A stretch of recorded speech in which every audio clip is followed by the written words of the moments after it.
Hi hello welcome to PSR news. నేను మీ త్రివేణి. ఈ రోజు మనతో పాటు గంట మౌలిక గారు అయితే ఉన్నారు.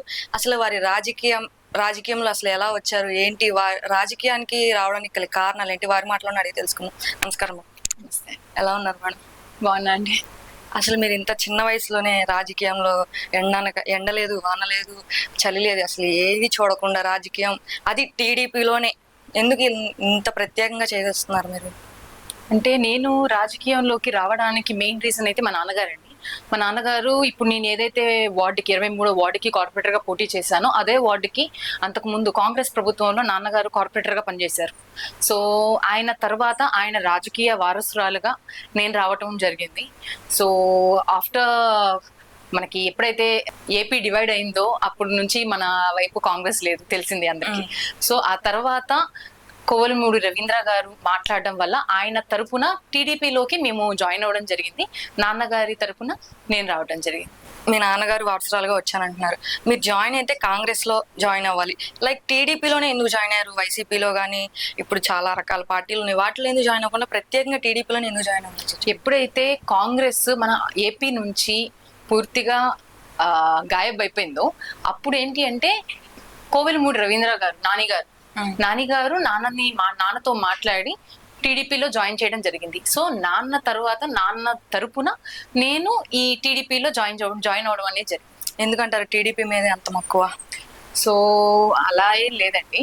అంటే మనకు అసలు నేను పాలిటిక్స్ కి కొత్త, నాన్నగారితో పాటు క్యాంపెయినింగ్ చేశాను, నాన్నగారితో పాటు కాంగ్రెస్ లో అందరికీ నాకు పరిచయం ఉంది. చిన్నప్పటి నుంచి కూడా పాలిటిక్స్ టచ్ ఉంది. ఇప్పుడు ఆల్రెడీ చెప్పాను, నాన్నగారు కాంగ్రెస్ లో కార్పొరేటర్ గా చేశారని. సో ఆయనతో పాటు అప్పుడు ఎవరైతే ఇప్పుడు అంటే మనకి డిఫరెంట్ పార్టీస్, ఈ పార్టీకి ఆ పార్టీకి పడలేదు ఇలా ఉంది, కానీ అంతకుముందు ఇలా లేదు. ఓన్లీ మనకి ఎప్పుడైతే వైసీపీ ప్రభుత్వం స్టార్ట్ అయిందో ఈ వైసీపీ ప్రభుత్వంలోనే ఈ డిస్క్రిమినేషన్ అనేది మనం ఎక్కువగా చూస్తూ వచ్చాము. సో అంతకుముందు ఏంటి అంటే ఇప్పుడు షౌకత్ గారు ఉన్నారు, షౌకత్ గారు కావచ్చు, జియావుద్దీన్ గారు కావచ్చు, మొహమ్మద్ జానీ గారు కావచ్చు. మా నాన్నగారు మొహమ్మద్ జానీ గారి శిష్యులు అనమాట. సో ఇలాగ డిఫరెంట్ పార్టీస్ లో ఉన్న ఇప్పటికీ వాళ్ళ బాండింగ్ అంతే కంటిన్యూ అవుతూ వచ్చింది. అండ్ ఇప్పుడు వాళ్ళు డిఫరెంట్ పార్టీలో ఉన్న వాళ్ళతో పాటు మా ఫ్రెండ్షిప్ కావచ్చు, మా రిలేషన్షిప్స్ కావచ్చు అంతే క్యారీ ఫార్వర్డ్ అవుతూ వచ్చినాయి.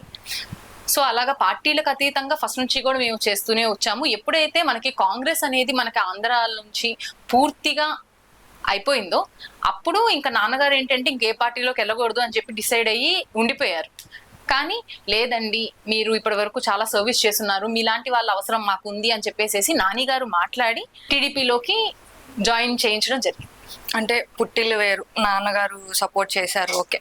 మెట్టినింటికి వచ్చాక మీ హస్బెండ్ మీ రాజకీయాలకు ఎలాంటి సపోర్ట్ చేశారంటారు? ఇప్పుడు తను సపోర్ట్ చేస్తున్నారు కాబట్టి మీ అందరితో నేను ఇట్లా ఇంటరాక్ట్ అవ్వగలుగుతున్నాను. ఎందుకంటే వన్స్ మనం పెళ్లి కాక ముందు అయితే మనకు ఆ ఫ్రీడమ్ ఉంటుంది. పెళ్ళైన తర్వాత హస్బెండ్ పర్మిషన్ లేకుండా లేడీస్ బయటకు వచ్చి వాళ్ళ ఇండిపెండెంట్ గా జాబ్ చేయడానికే చాలా కష్టం. అలాంటిది పాలిటిక్స్ అంటే ఇట్స్ డిఫరెంట్ ఈక్వేషన్ అనమాట. పాలిటిక్స్ లో బయట సిచ్యువేషన్ ఎలా ఉంది, లేడీస్ ని ఎలా టార్గెట్ చేస్తున్నారు, బయట ట్రోలింగ్ ఎలా ఉంది, ఇదంతా మనం చూస్తూనే వచ్చాం. ఇలాంటి సిచ్యువేషన్ లో ఒక లేడీ బయటకు వచ్చి అది పొలిటికల్ లో బయటికి రావాలి అంటే కంపల్సరీ ఫ్యామిలీ కంప్లీట్ సపోర్ట్ లేనిదే జరగటం, అది అసలు జరిగే ప్రసక్తే లేదు.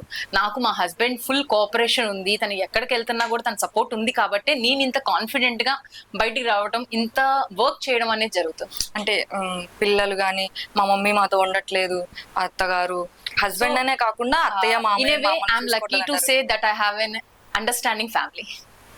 ఓకే. ఇప్పుడు చంద్రబాబు నాయుడు గారు అరెస్ట్ అయ్యారు, మీరు అంత ఎండలో కూడా లెక్క చేయకుండా జనం అందరినీ తీసుకొచ్చి ధర్నాలు చేశారు, ఫస్ట్ లేడీ మీరు. ఒకటండి, ఇప్పుడు మీరు ప్రపంచ వ్యాప్తంగా ఎక్కడైనా చూడండి, మన ఆంధ్ర తీసి పక్కన పెట్టండి, ఆంధ్ర, తెలంగాణ, వేరు రాష్ట్రాలు, ప్రపంచ వ్యాప్తంగా ఎన్నో దేశాలలో ప్రతి ఒక్కళ్ళు కూడా బయటకు వచ్చారు. ఎందుకంటే ఆ నీడ్ అది. ఆయన పొలిటికల్ కెరీర్ కి, ఆయన ఎక్స్పీరియన్స్ కి రెస్పెక్ట్ ఇవ్వకుండా, కనీసం ఆయన ఏజ్ కి రెస్పెక్ట్ ఇవ్వకుండా, ఇప్పుడు వైసీపీ ప్రభుత్వం చేసిన దానికి ఆయన తప్పు లేకుండా ఆయన్ని తీసుకెళ్లి జైల్లో పెట్టారు. జైల్లో కూడా ఆయన్ని ఎలా ట్రీట్ చేశారో అందరికీ తెలిసిన విషయమే. ఇప్పుడు పవన్ కళ్యాణ్ గారు లాంటి వ్యక్తి బయటకు వచ్చి ఆయన సిచ్యువేషన్ నేను చూశాను, సో ఇక నుంచి నేను ఉన్నాను, మీతో అండగా నేను ఉంటాను అని చెప్పేసి బయటకు వచ్చారు అంటే ఆల్రెడీ ఇప్పుడు ఒక్కొక్కరికి మధ్యలో ఈక్వేషన్స్ ఎలాగన్నా ఉండొచ్చు, కానీ కామన్ పర్పస్ ఏంటి? ప్రజలకి సేవ చేయాలి, ప్రజలకి సేవ చేయాలి, డెవలప్మెంట్ ఉండాలి. మనం ఇప్పుడు అందరూ అన్ని దేశాలకి, అన్ని రాష్ట్రాలకి క్యాపిటల్ ఉంది, మన క్యాపిటల్ ఎక్కడ ఉంది? మనకి క్యాపిటల్ అంటూ 3 రాజధానులు అన్నారు, స్పెషల్ స్టేటస్ అన్నారు. వన్స్ ప్రభుత్వం ఫామ్ అయిన తర్వాత ఇప్పటి వరకు ఎలాంటి దాని గురించి ఏమీ లేకుండా, ఇచ్చిన ఒక్క వాగ్దానం కూడా పూర్తి చేయకుండా 5 సంవత్సరాలు పరిపాలించుకుంటూ వచ్చారు. కానీ ఎవరైతే మీరు ఇలా చెయ్యలేదు అని చెప్పి ప్రశ్నించారో వాళ్ళందరి మీద కూడా కేసులు పెట్టడం, సోషల్ మీడియాలో వాళ్ళు ఎవరిని ఎలాగైనా ట్రోల్ చేయొచ్చు, ఎలాంటి లాంగ్వేజ్ అన్నా యూజ్ చేయొచ్చు. కానీ వాళ్ళ గురించి ఎవరన్నా నెగిటివ్ పబ్లిసిటీ చేస్తే, వీళ్ళు ఏదన్నా సోషల్ మీడియా ఏ ప్లాట్ఫామ్ అయినా వాళ్ళ గురించి నెగిటివ్ పబ్లిసిటీ చేసిందంటే వీళ్ళందరూ పచ్చ సైన్యం అని చెప్పేసి ఆ ఛానల్స్ ని ఇంటర్వ్యూస్ రాకుండా రిస్ట్రిక్షన్స్ పెట్టడము, లేదంటే ఎవరెవరైతే సోషల్ మీడియాలో వీళ్ళ గురించి అగెయిన్స్ట్ గా పోస్టులు చేస్తారో వాళ్ళందరి మీద కూడా కేసులు పెట్టడము, వాళ్ళని FIR ఫైల్ చేసి తీసుకెళ్లి టార్చర్ పెట్టడం, ఇవన్నీ కూడా మనం కామన్ గా చూస్తూ వచ్చాం ఈ 5 years కూడా. సో ప్రతి ఒక్కళ్ళు విసిగిపోయి ఉన్నారు. అందరూ కూడా ఫ్రీడమ్ కావాలనుకుంటున్నారు, డెవలప్మెంట్ కావాలనుకుంటున్నారు. కానీ అందరికీ తెలుసు, ఏదో ఒక్క ఛాన్స్ ఇవ్వండి, నేను ఏంటో చూపిస్తాను, మా నాన్నగారి కన్నా ఎక్కువ మీకు సేవ చేస్తాను, ఒక్క ఛాన్స్ ఇవ్వండి అని చెప్పేసి జగన్ గారు పరిపాలనలోకి వచ్చారు. కానీ వైఎస్ఆర్ గారికి ఉన్న పేరుని కూడా చెడగొట్టేలాగా ఆయన పరిపాలన చేశారు. సో ఇంకా ఒక్క ఛాన్స్ ఇచ్చి ఇప్పటి వరకు పడింది చాలు, ఇప్పటికన్నా మా జీవితాలు, మా పిల్లల భవిష్యత్తులు బాగుపడాలి అంటే ప్రభుత్వం మారితే గాని జరగని పని అని ప్రతి ఒక్క పౌరుడు కూడా వాళ్ళ ఓటుతో సమాధానం చెప్పి, ఇప్పుడు మనకి మొన్న వచ్చిన రిజల్ట్స్ ప్రతి ఒక్కల మనసులో ఉన్న సమాధానం అన్నమాట. ఆ సమాధానం ఓటు రూపంలో చూపించి వాళ్ళ ప్రభుత్వాన్ని వాళ్ళే మార్చుకున్నారు. మీరు ఇప్పుడు అన్నారు ఓట్ ద్వారా చేసుకున్నారు అని చెప్పేసి, వైసీపీ నాయకులు ఏమంటున్నారంటే పవన్ కళ్యాణ్ కలవకపోతే చంద్రబాబు అనే నాయకుడు ఉండడు, ప్లస్ టీడీపీ అనే పార్టీ కూడా ఉండదు అని అనుకుంటున్నారు. అంటే పవన్ కళ్యాణ్ కలవడం వల్లే చంద్రబాబు నాయుడు గెలిచారంటారా? అందరూ కలిశారు కాబట్టే ప్రభుత్వం మారిందంట. ఎందుకంటే ఎవరిది కూడా ఒక్కళ్ళతో 1 man షో కాదండి ఇది. ఎవరు కూడా ఎవరి సొంత ప్రయోజనాల కోసం కలవటం కానీ, సొంత ప్రయోజనాల కోసం ఎలాంటి స్కీములు చేయడం కానీ ఇక్కడ జరగలేదు. అందరూ కూడా ఈ 5 సంవత్సరాలు ప్రజలు చాలా వెనక్కి వెళ్ళిపోయారు. ముందుకు వెళ్లాల్సిన డెవలప్మెంట్ అంతా కూడా వెనక్కి వెళ్ళింది. ఇలానే ఉంటే గనక తర్వాత మన ఆంధ్రప్రదేశ్ ఒకప్పుడు ఇలా ఉండేది అని పిల్లలు చదువుకోవాల్సిన సిచ్యువేషన్ వస్తదేమో అని పవన్ కళ్యాణ్ గారు, చంద్రబాబు గారు అందరూ కూడా కలిసి కూటమిలాగా ఫామ్ అయ్యి, ముందు మిగతావి అన్ని పక్కన పెట్టండి, డెవలప్మెంట్ రావాలి అంటే ముందు ఈ జగనాసురుణ్ణి తప్పిస్తే తప్ప నా ప్రజలు బాగుపడరు అని ప్రభుత్వం కోసం అందరూ కలిసి కూటమిగా ఫామ్ అయ్యారు. దీంట్లో ఎవరి స్వార్థం లేదు, ఏమీ లేదు. కానీ చెప్పడానికి ఏమంటారు, వీళ్ళు మమ్మల్ని ఎదిరించే సత్తా లేక వీళ్ళందరూ కూటమిగా ఫామ్ అయ్యారంటారు. కూటమిక అంటే నేను అంటుంది అంటే పవన్ కళ్యాణ్ వల్లే టీడీపీ అనే పార్టీ ఉంది, టీడీపీ అనే పార్టీ గెలిచింది అంటున్నారు. ఒకరికొకరు సపోర్ట్ అండి. ఇప్పుడు పవన్ కళ్యాణ్ గారు లేకపోతే చంద్రబాబు గారు గెలిచేవారు కాదు. చంద్రబాబు గారి సపోర్ట్ కావాలి అనుకున్నారు కాబట్టి పవన్ కళ్యాణ్ గారు చంద్రబాబు గారిని కలిశారు. వాళ్ళు ఇద్దరు కూడా మ్యూచువల్ గా ఒకళ్ళ సపోర్ట్ ఒకళ్ళు కావాలి అని కలిసిన వాళ్ళే తప్ప, వీళ్ళు జాయిన్ అవడం వల్ల నేను గెలుస్తాను, లేదా నేను టీడీపీలో జాయిన్ అవడం వల్ల ఓట్లు చేరకుండా ఉంటాయి కాబట్టి మా వాళ్ళందరూ గెలుస్తారు అని పవన్ కళ్యాణ్ గారు ముందుకు రాలేదు. పవన్ కళ్యాణ్ గారు మాతో పాటు కలిస్తే వాళ్ళ ఓట్స్ అన్ని మా వైపు జాయిన్ అవుతాయి కాబట్టి జనసేన వస్తుంది అని చెప్పేసేసి చంద్రబాబు గారు అనుకోలేదు. వీళ్ళందరూ మ్యూచువల్ ఒకటే మాట మీద ప్రజల కోసం చేయడం జరిగింది. ఇద్దరు కూడా ఒక మ్యూచువల్ అండర్స్టాండింగ్ తో కలిశారు, ఒకళ్ళ సపోర్ట్ తో ఒకళ్ళు గెలిచారు. ఓకే, జగన్ గారు గెలిచిన కొత్తలో పథకాలన్నీ పెడుతున్నారు, ప్రజల్ని సోమరిపోతులు చేస్తున్నారు అని చెప్పేసి చంద్రబాబు నాయుడు గారు చాలా సార్లు అన్నారు. కానీ అదే చంద్రబాబు నాయుడు గారు సేమ్ పథకాలు పెట్టారు. ఇప్పుడు జనాల్ని సోమరిపోతులు చేయట్లేదు అంటారా? రిక్వైర్మెంట్ ఉందండి ఇప్పుడు ప్రెసెంట్. ఎందుకంటే ఈ 5 సంవత్సరాలుగా ఆర్థికంగా అన్ని రకాలుగా కూడా ప్రజలు బాగా ఇబ్బంది పడిపోయారు. సో వాళ్ళకు ఒక రిలీఫ్ కావాలి అంటే తప్పదు. ఇప్పుడు ఏది చేసినా కూడా ఇప్పుడు మీరు చూసారు, నా ఫస్ట్ సంతకం డిఎస్సి మీద పెడతామన్నారు, మెగా డిఎస్సి వదిలేరు. పెన్షన్లు పెంచుతామన్నారు. జగన్ గారు చెప్పినట్టు వాయిదాలు వారీ లేకుండా ఒకేసారి పెన్షన్ అమల్లోకి తీసుకొచ్చారు. అలాగా ఇచ్చిన మాటలన్నీ కూడా నెరవేర్చుకుంటూ వచ్చారు. రాజధాని అన్నారు. గెలిచినాక పదవిలోకి రాకముందే గెలిచిన 2వ రోజు నుంచే రాజధాని పనులు స్టార్ట్ అయింది. జేసీబీలు దిగి మనకి అమరావతి అంతా కూడా బాగు చేస్తున్నారు, అందరూ చూసిన విషయమే. సో అన్ని చోట్ల కూడా డెవలప్మెంట్ స్టార్ట్ అయింది. డెవలప్మెంట్ రావాలి అంటే ఆర్థికంగా అందరూ కూడా, ఎప్పుడైతే ఆర్థికంగా ప్రతి ఒక్కళ్ళు కూడా స్టేబుల్ అవుతారో అప్పుడే ఓవరాల్ డెవలప్మెంట్ అనేది ఉంటుంది. సో ఆ స్టెబిలిటీ ఉండాలి అంటే ప్రజెంట్ సిచ్యువేషన్ ఎవరికి వాళ్ళు నిలదొక్కునే సిచ్యువేషన్ కాదు కాబట్టి ఫైనాన్షియల్ గా సపోర్ట్ కోసం మన ఈ ప్రభుత్వం కూడా మనకి సపోర్ట్ చేయడానికి అని చెప్పేసి పథకాలన్నీ కూడా ప్రవేశపెట్టింది. ఓకే, గల్లా మాధవి గారు అసలు ఈ గుంటూరువే కాదు వాళ్ళది, ఎక్కడి నుంచో వచ్చింది, అసలు ఇక్కడ గెలుస్తుందా, ప్రజల సమస్యలు ఇక్కడ గుంటూరులో ఉన్న ప్రజల సమస్యలు తెలుసా ఆవిడకి అని చెప్పేసి చాలా ట్రోల్స్ చేశారు, చాలా చాలా అన్నారు. దానికి మీరేం సమాధానం చెప్తారు? ఇప్పుడు వచ్చిన కొత్తలో ప్రతి ఒక్కళ్ళు అదే మాట అన్నారండి. కానీ ఇప్పుడు ఏమంటున్నారు? గల్లా మాధవ్ మా అక్క అంటున్నారు. ఎందుకు? చాలా తక్కువ టైం తన జనాల్లోకి వెళ్ళటానికి, మాధవి గారు జనాల్లోకి వెళ్ళటానికి, గల్లా మాధవి అన్న పేరు బయట రావడానికి చాలా టైం పట్టింది. కానీ ఉన్న చాలా తక్కువ టైంలోనే చాలా బాగా యూటిలైజ్ చేసుకొని జనాల్లోకి వెళ్ళారు. ఇప్పుడు ఎవరు కొత్తగా వచ్చినా ఇలాంటి మాటలు అనేది చాలా కామన్. కానీ ఆ మాటలన్నీ తట్టుకొని నించున్నారు, గెలిచారు అంటే అది గ్రేట్. గెలిచిన తర్వాత ఏం చేస్తారు అని ఎన్నో క్వశ్చన్స్ అన్నారు. కానీ గెలిచిన తర్వాత నేను మీతో పాటే ఉన్నాను, మీకు నేను ఎప్పుడు కూడా సహాయంగా ఉంటాను అని ఏదైతే నుంచున్నప్పుడు మాటలు ఇచ్చారో అదే మాట నిలబెట్టుకుంటూ ఇప్పుడు జనంలోనే ఉన్నారు. ఎవరు ఏ సమస్య ఉన్నా కూడా డైరెక్ట్ మాధవి గారి ఆఫీసు మన సెంటర్ లోనే ఉంది.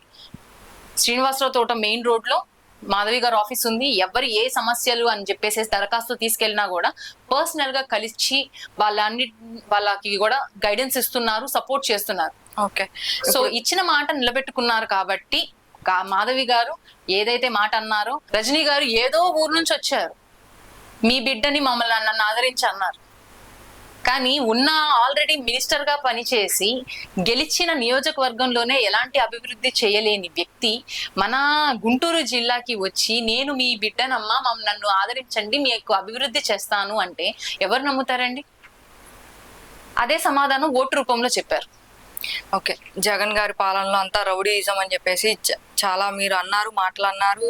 చంద్రబాబు నాయుడు గారు కూడా చెప్పారు. సేమ్ చంద్రబాబు నాయుడు గెలవగానే సేమ్ అదే వస్తుంది కదా, రౌడీయిజమే చేస్తున్నారు. రౌడీయిజం చేస్తున్నారంటే ఇప్పుడు నెగిటివ్ పబ్లిసిటీ అనేది ఎక్కడన్నా కామన్ అండి. ఇప్పుడు చాలా మంది ఇప్పుడు బయట ఎలా జరుగుతుందంటే డైవర్షన్ పాలిటిక్స్. మీరు చూస్తే కనుక వైసీపీ ప్రభుత్వం ఫస్ట్ నుంచి కూడా చేస్తుంది డైవర్షన్ పాలిటిక్స్. వాళ్ళు ఎంత రాక్షసత్వంగా కార్యకర్తల్ని కావచ్చు, ప్రజల్ని కావచ్చు, ఆడవాళ్ళని కావచ్చు ఎంత దారుణంగా ప్రవర్తించారండి. ఇప్పుడు కూడా ఏంటి అంటే వాళ్ళు ఎలాంటి అభివృద్ధి చేయలేదు కాబట్టి వాళ్ళు గెలవలేదు. కానీ దాన్ని కప్పిపుచ్చుకోవడం కోసం ఈవీఎంలు మార్చి వాటిని స్కామ్ చేసేసేసి గెలిచారు. మళ్ళీ అది ఎక్కడ బయటపడుతుందో అని చెప్పేసేసి మా మీద దాడులు చేయిస్తున్నారు అని చెప్పేసేసి వాళ్ళ మీద వాళ్ళే దాడులు చేయించి జనసేన టీడీపీ వాళ్ళు దాడులు చేస్తున్నారు అని చెప్పేసేసి డైవర్షన్ పాలిటిక్స్ అనేది ఇంకా వాళ్ళు కంటిన్యూ చేస్తున్నారు. ఓకే, ఇప్పుడు ఈ మ్యాటర్ మీరు అంటే తీసుకొచ్చారు కాబట్టి నేను అడుగుతున్నాను. గల్లా మాధవి అనే వ్యక్తి గెలవగానే రజనీ మీద దాడి చేయించింది, రజనీ ఆఫీస్ మీద దాడి చేయించింది అని క్లిప్స్ కూడా ఉన్నాయి. దానికి మీరేం సమాధానం చెప్తారు? అందరూ గెలిచిన సంబరాల్లో ఉంటే పక్కన వాళ్ళ మీద దాడి చేయాలి అన్న ఆలోచన ఎవరికి ఉంటుందండి? ఇప్పుడు దాడి చేశారు అంటే ఇన్ని రోజులు మీరు చేసిన వాటికి కడుపు మండి ఎవరైనా చేశారేమో. అంతేకాని మేము మా పవర్ వచ్చింది మీ మీద, మేము దాడి చేసి మా ప్రతీకారం తీర్చుకుంటాము అని చెప్పేసేసి ఎవరు కూడా చెయ్యరు. ఇప్పుడు చంద్రబాబు గారు, పవన్ కళ్యాణ్ గారు చెప్పారు, మనం గెలిచాము అంటే ప్రజల కోసం గెలిచాము, వాళ్ళ అభివృద్ధి కోసం గెలిచాము, కానీ కక్ష సాధింపుకు కాదు. అది వాళ్ళు డైరెక్ట్ గా స్పెసిఫిక్ గా మనందరికీ కూడా చెప్పారు, అదే ఫాలో అవుతున్నారు. ఇప్పుడు మీరు చూస్తే కనుక స్టార్టింగ్ లో ఇనిషియల్ డేస్ లో కావాలని చెప్పేసి వాళ్ళ మీద వాళ్ళు గొడవలు చేయించుకున్నారు ఏంటి అనేది ఆ మ్యాటర్ పక్కన పెడితే, ఇప్పుడు ఎక్కడన్నా మీకు ఎంత చాలా ప్రశాంతంగా ఎక్కడ చూసినా డెవలప్మెంట్ స్టార్ట్ అయింది, మార్పు స్టార్ట్ అయింది. ప్రతి ఒక్కరు కూడా చాలా సంతోషంగా ఉన్నారు. ఇన్ని రోజులు ఆఫీసుల చుట్టూ తిరిగినా కూడా అవ్వని పనులన్నీ ఇప్పుడు అవుతున్నాయి అని చెప్పేసి చాలా హ్యాపీగా ఉన్నారు. ఆ సాటిస్ఫాక్షన్ కోసం లీడర్స్ అందరూ వర్క్ చేస్తున్నారు. ప్రతి ఒక్క కార్యకర్త కూడా ఇప్పుడు మీరు గల్లా మాధవి గారి గురించి అడిగారు, సో మిగతా పాలిటిక్స్ పక్కన పెడదాము. గల్లా మాధవి గారు మా నియోజకవర్గం కాబట్టి మా పర్సనల్ ఎక్స్పీరియన్స్ చెప్పాలంటే ఏదైతే మా వార్డు మా వార్డులో సమస్యలతో మేము వెళ్ళామో ఒకే మాట అన్నారు, ఇలా ఒక్కొక్క సమస్యతో కాదండి, ఒకేసారి మీకు ఏమేమి సమస్యలు ఉన్నాయో మొత్తం కూడా ఫొటోస్ తీసి మాకు డైరెక్ట్ గా ఒక ఫైల్ లాగా అప్లై చేశారంటే మేము ఆ దానికి రిలేటెడ్ ఆఫీసర్స్ తో మాట్లాడాలి అంటే మాకు ఆ పిక్టోరియల్ గా ఉంటే కనుక మేము వాళ్ళకి కొంచెం గట్టిగా మాట్లాడడానికి ఉంటుంది. సో మాకు అన్ని డీటెయిల్స్ అన్ని ఇప్పించండి, మేము మీకు మొత్తం కూడా చేయించే బాధ్యత మాది అన్నారు. మేము అంతే అంతే సబ్మిట్ చేసాము, వర్క్స్ స్టార్ట్ అయినాయి. సో మనకు కావాల్సింది అది కదా, పనులు జరుగుతున్నాయా లేదా అని. కానీ ఆ అభివృద్ధి వాళ్ళు చేస్తున్న వర్క్ ని కప్పిపుచ్చడానికి ఏమంటారు, వాళ్ళు ఏం చేశారు, ఇప్పుడు గెలిచారు కాబట్టి కక్ష సాధించడం కోసం పక్క పార్టీ కార్యకర్తల మీద, నాయకుల మీద, ఆఫీసుల మీద దాడులు చేస్తున్నారు అంటున్నారు. నేను పర్సనల్ గా ఎక్స్పీరియన్స్ చేసింది, వీళ్ళు పదవిలోకి వచ్చినప్పటి నుంచి కూడా డెవలప్మెంట్ మీద, వాళ్ళ ప్రజల సమస్యల్ని పరిష్కరించడం మీద ఫోకస్ చేశారు. కానీ ఇప్పుడు వాళ్ళు ఈ 5 years వైసీపీ కార్యకర్తలు కావచ్చు, నాయకులు కావచ్చు చేసింది ఏంటి, అభివృద్ధి పక్కన పెట్టేసేసి ఎవరైతే ప్రతిపక్షం ఉన్నారో వాళ్ళని టార్గెట్ చేశారు కాబట్టి వీళ్ళు మమ్మల్ని టార్గెట్ చేస్తున్నారు అని చెప్పేసేసి అనుకుంటూ, ఒకవేళ టార్గెట్ చేయట్లేదు, ఎందుకు టార్గెట్ చేయట్లేదు అని చెప్పి టార్గెట్ మమ్మల్ని వాళ్ళే టార్గెట్ చేసుకుంటూ న్యూస్ క్రియేట్ చేస్తున్నారు. ఓకే, గల్లా మాధవి గారి గెలుపు వెనక గంటా మౌనిక గారి ఎంత ప్రాధాన్యత ఎంత ఉందంటారు? ప్రతి ఒక్క కార్యకర్త, ప్రతి ఒక్క ఓటర్, ప్రతి ఒక్కళ్ళ పార్ట్, ఎవరి పార్ట్ వాళ్ళు కరెక్ట్ గా ప్లే చేసి ప్రతి ఒక్కళ్ళు కష్టపడ్డారు కాబట్టే ఈరోజు గల్లా మాధవి గారు గెలిచారు, పెమ్మసాని గారు గెలిచారు, కూటమి ప్రభుత్వం వచ్చింది, చంద్రబాబు గారు సీఎం అయ్యారు. ఇవన్నీ వచ్చిందంటే ప్రతి ఒక్కళ్ళు కష్టపడ్డారు కాబట్టి. ఇది ఒకళ్ళ కష్టం కాదండి, మాధవి గారి కష్టం కాదండి, మౌలిక కష్టం కాదండి, ప్రతి ఒక్కళ్ళు కష్టపడి మార్పు కోసం కృషి చేశారు కాబట్టి మాత్రమే ఈ రోజు ఈ మార్పు మనం చూస్తున్నాం. ఓకే, మీరు ఇంత కష్టపడ్డారు, ఏమన్నా పదవి ఆశిస్తున్నారా? పదవి ఇస్తే మంచిదండి. ఏదైనా కూడా ఎవరైనా ఆశించేదంటే, ఇప్పుడు మేము సేవ చేయాలనే దిగాము. ఇప్పుడు మేము ఇది సేవ, మాకు ఇది కొత్త కాదు. నాన్న కార్పొరేటర్ గా ఉన్నప్పుడు కూడా మీరు ఒకవేళ కనుక్కుంటే గనక అంతకు ముందు వాళ్ళతో తర్వాత వాళ్ళతో పోల్చుకుంటే నాన్నగారు కార్పొరేటర్ గా ఉన్నప్పుడే మా వార్డులో ఎన్నో పనులు ఎంతో మందికి సహాయం చేశారు.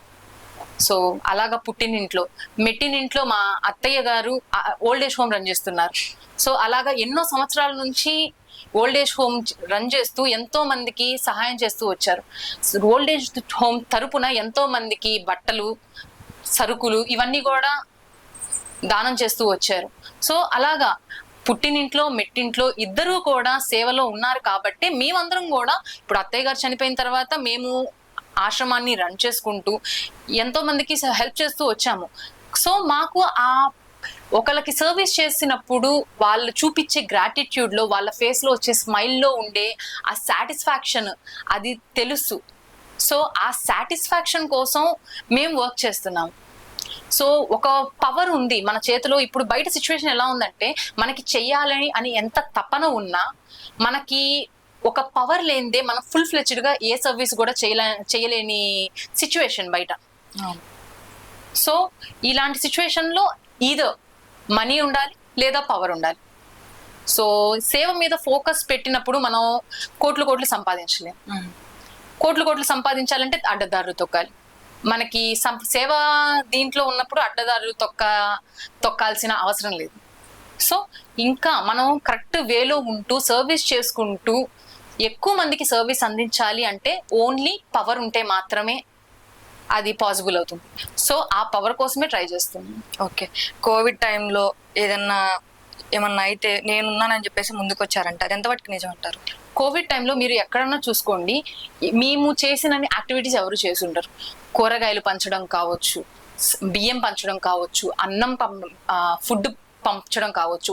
కోవిడ్ అంతా కూడా మేము వార్డుల్లో తిరగడమే ఎక్కువ తిరిగాం.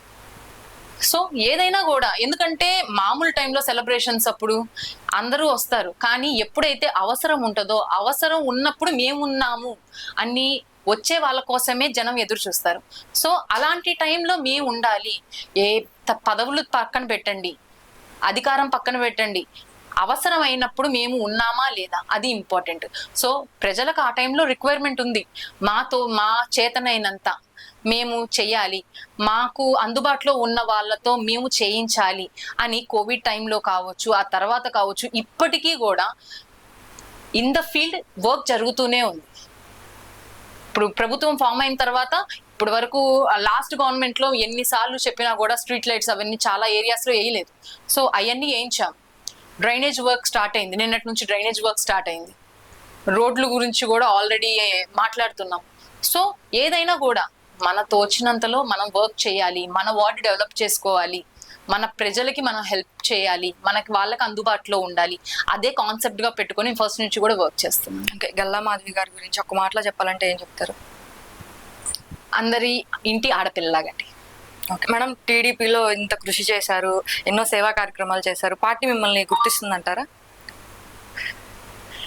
మా కష్టాన్ని వాళ్ళు గుర్తించి ప్రతి ఒక్కరికి కూడా రికగ్నిషన్ ఇస్తారే కదండి. సో ట్రై చేస్తున్నాము. ఒకవేళ మా కష్టాన్ని వాళ్ళు గుర్తించి మంచి పోస్ట్ ఇస్తే కనుక దానికి 100% కూడా మేము కరెక్ట్గా దాన్ని యూటిలైజ్ చేసుకొని ఇంకా ఎక్కువ మందికి మా సర్వీస్ అందించడానికి 100 కాదండి 1000% కూడా నా ఎఫర్ట్స్ అనేది పెట్టడానికి అయితే నేను సిద్ధంగా ఉన్నాను. సో మరి ఆ అవకాశం అనేది మన పార్టీ నేతలు ఆ భగవంతుడు ఇవ్వాలి. సో దానికోసం ఎదురు చూస్తాం. Okay, thank you.